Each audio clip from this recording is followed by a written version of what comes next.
said, okay, how exactly do we prove that Israel is attempting to commit a genocide or that committing they have the a intent genocide? to genocide the Palestinian. Yes, absolutely. Do you agree that we can infer intent from actions? Not entirely. I think that you'd have to show me some specific military objectives that directly show a disregard for the Palestinian safety that do not coincide with valid military objectives. Okay, so you said not necessarily exactly, right? So we can't independently infer intentions from actions? No. Or on its own? No. Okay, so let's do this then. We're going to have to appeal to something as simple as this speech. Now, are you familiar with the clip where Benjamin Netanyahu explicitly compares what's going on in Palestine with the Amalekites? And are you familiar with who the Amalekites were?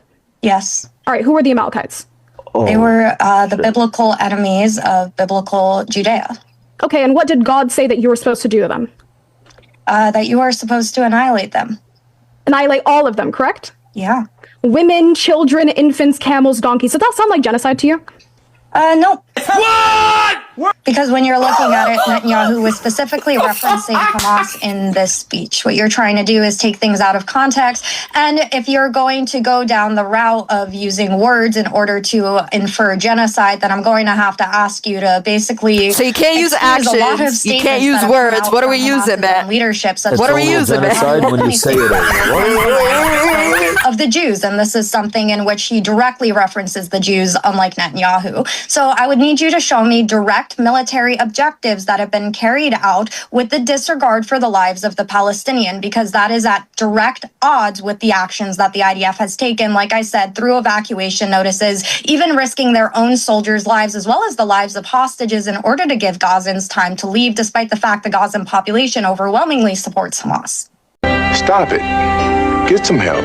Okay, perfect. So the point that I was making is you made the claim that Benjamin Netanyahu was specifically talking about Hamas. Now, I've watched the entirety of the clip, and nowhere is Hamas mentioned whatsoever. So I'm going to ask, what's the likeness between the Amalekites and the group that he's speaking about? What's the likeness?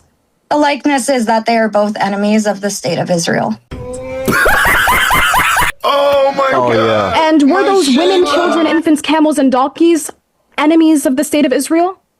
In biblical times, but I would also like for you to focus on what's currently happening. And once again, please show me a military objective that shows a direct lack of care for the lives of the Palestinians, or even a step further, that they directly want to genocide them. Because again, what you're failing to prove is dula specialis, a requirement of genocide. You love saying okay, yes, and the point that's being made is when we see Benjamin Netanyahu explicitly likening what's going on to the Amalekites, and the